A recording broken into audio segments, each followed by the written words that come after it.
Which leads nicely into our traffic discussion after and during the Rowena fire.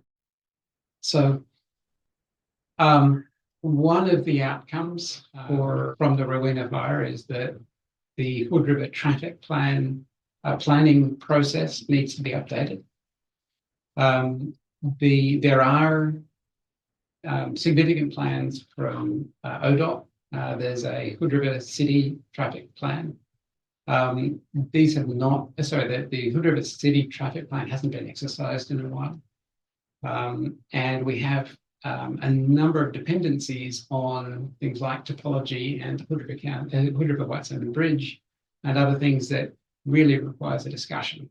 And so what we are planning to do is we're planning to have a wide-ranging discussion in August with a large number of organisations that support vehicle flow and people flow through the area, to come up with some ideas of how we can mitigate some of these traffic hazards. I've already met with and had a small exercise with the Hood River Providence Hospital.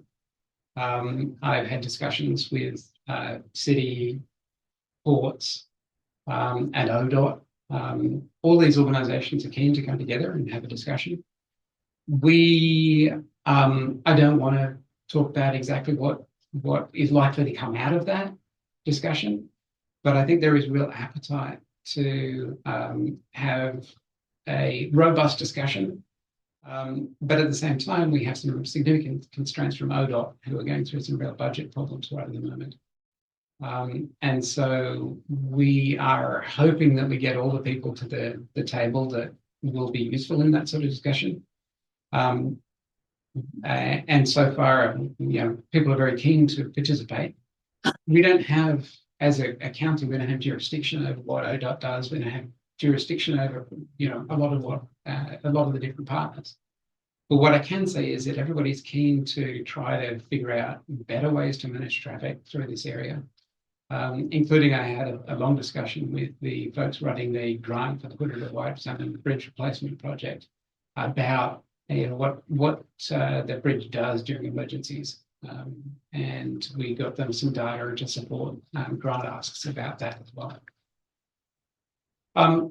That's it for my prepared notes. So one thing I understand is you said that you're planning to get this group together in August. Mm-hmm. And so first of all, have you included Klickitat County or WashDOT in this at all? WashDOT, yes. Okay.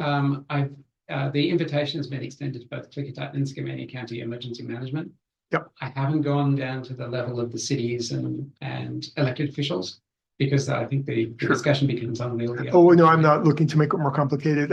So part of my understanding is that one of the reasons why this is happening in August as opposed to more quickly was because of the difficulty in the difficulties ODOT is having working through their budget crisis. I just wanted to get that out there because people are kind of wondering, why aren't you guys moving quicker on this? And is that fair to say? That's very fair to say. ODOT is very much in a transitional mode right at the moment. Yeah. The questions that I asked are of the nature of how well understood is it the degree to which emergency responses within the county were crippled by the gridlock that happened, at least in the urban part of the county.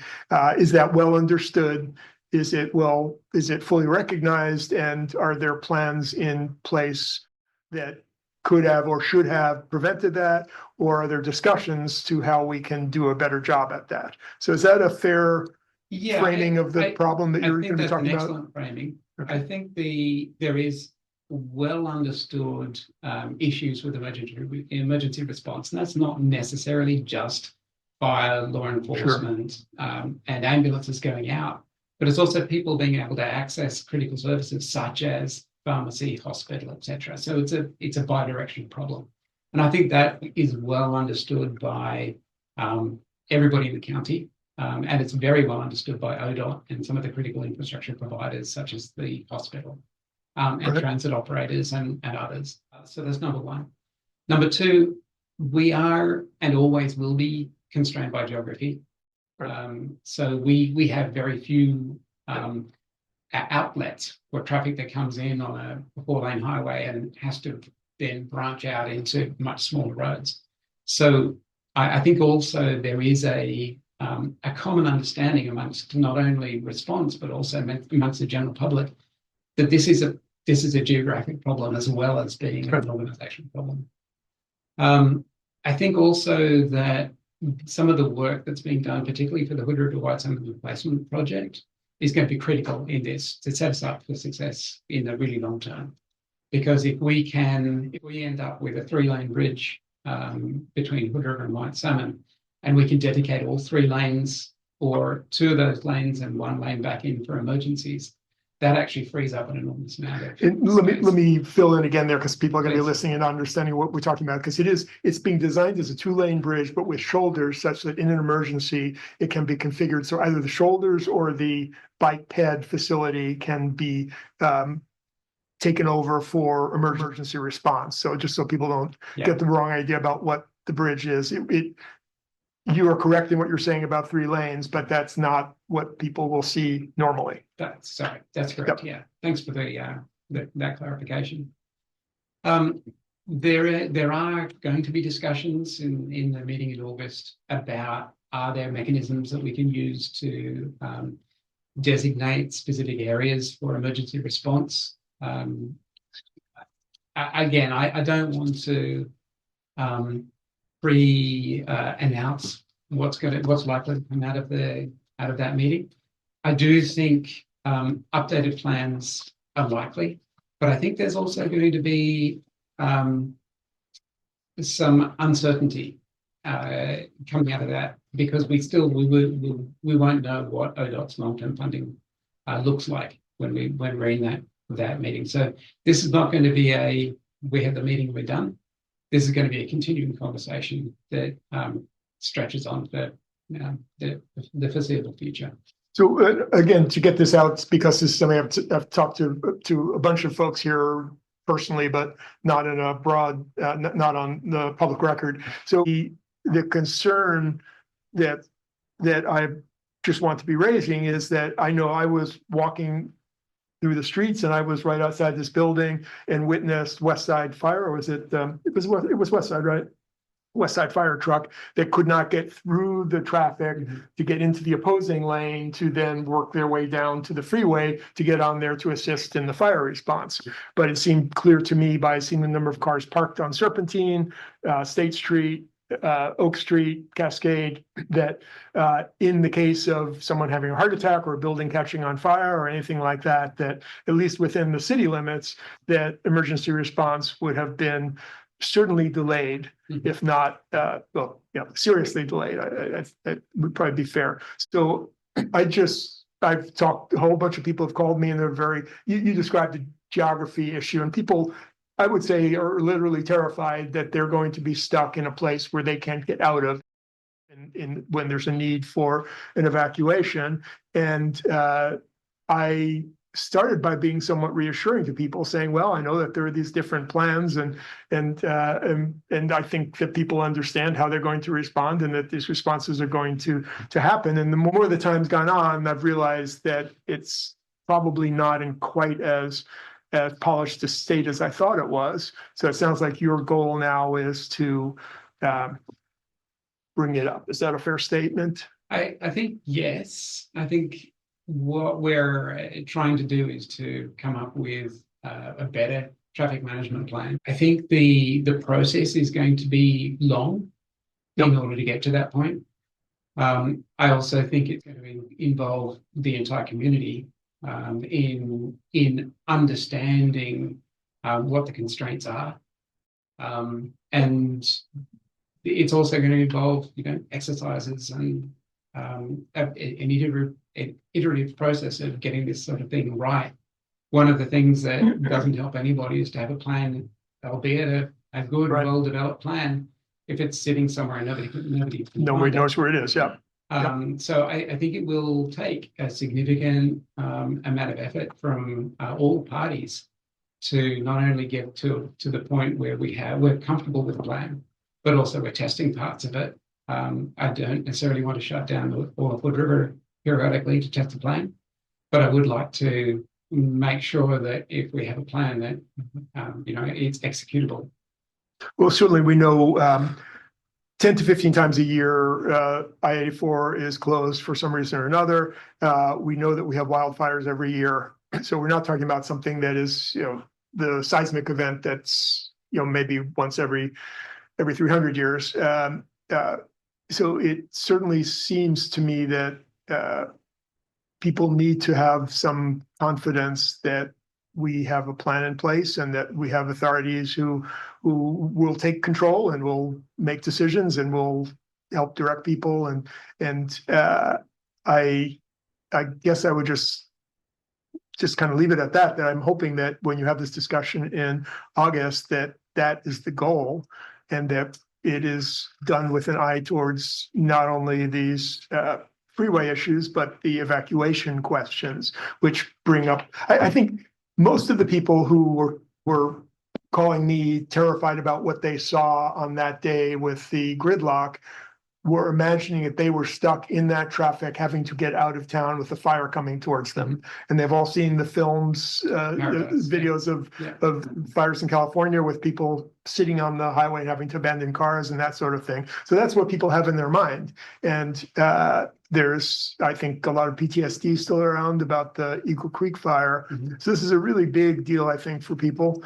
And I think it's legitimate that folks are concerned about this, and I'm hoping that we can publicly, I know that these discussions will not be public discussions, but that the outcome of these discussions can be shared so that people can regain confidence that we actually have plans in place that will and that they are part of those plans, and that we know what we're doing, I think is really what people want to know.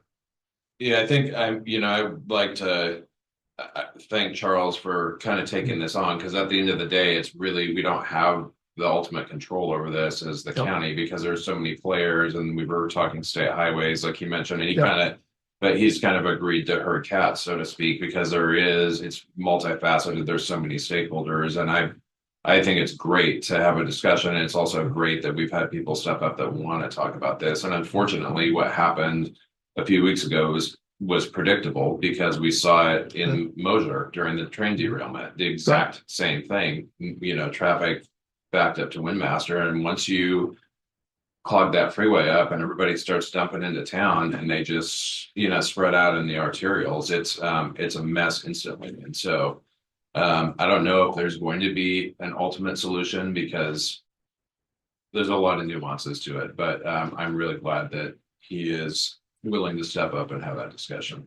I know that there are a lot of questions that people asked about how was the decision made by ODOT not to close the freeway at Troutdale?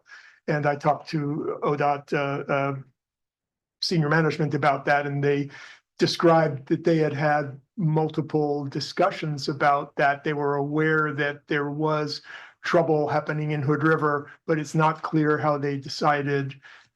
I didn't get the specifics on why they eventually decided not to close the freeway there, and I wasn't going to push it, because they're obviously going through a lot at this moment. But we really do need to have a better appreciation, a better understanding of how those decisions are made. And I know that you're not making the decision, but there was a protocol before that said that you would make a phone call and you'd be telling ODOT what you think should be done, and that protocol no longer exists. So if we could at least reestablish something along those lines, so that ODOT was looking to you to let them know that traffic is backed up to Windmaster. You think nowadays they have the ability to see that. They can just look at Google Maps and see that, but we really do need to know that that discussion is happening, and that there is an expectation that local folks here will be involved in that discussion, so that we don't have this spigot of cars continuing to come here when there's no place to put them. Yeah, and I did, have discussions that night with ODOT area manager, and but by that point, it was so jam packed, and it was really to assist trying to clear up, and with the port's great partners, and trying to figure out how to relieve some of that traffic. But then you have Highway 14 shuts down to trucks, and then it jams everybody here, and that was Murphy's Law that day, where we couldn't use the Bridge of the Gods, so 14 was closed. Right. in between because they had a They had their wildfire. own thing, So, yep. but yeah, I think, it'll be great that hopefully we can come out with a nice work product and have some clear direction. And then just to kind of reiterate on what Charles said, I talked to the area manager the other day. He was laid off. And then we're going to be down to 6 ODOT folks between milepost 18 and milepost 64. So yep. it's No, gonna be tough. I've had that discussion also. So what should members of the public be expecting from us now? You know, you're having a meeting in August, and as I said, that's not going to be a public meeting, but what should people expect? Well, I think What will they be hearing there's, when? there's certainly, with Charles facilitating, he's got the right people at the table. So I think that there's going to be meaningful discussions. And like I said, we hope to have a clearer understanding. I think it's time since there's been, since 06 or 08 that, we've seen a plan and things have changed. I mean, 15 years ago, there was 25,000 cars a day that went by exit 64 and I can't imagine what the numbers are today. I haven't seen the traffic counts, but it's just something we need to address. Yeah, I guess I would just add, I think it's great that you're doing this. I really appreciate both of you taking the subject on. Are there any questions from the other commissioners?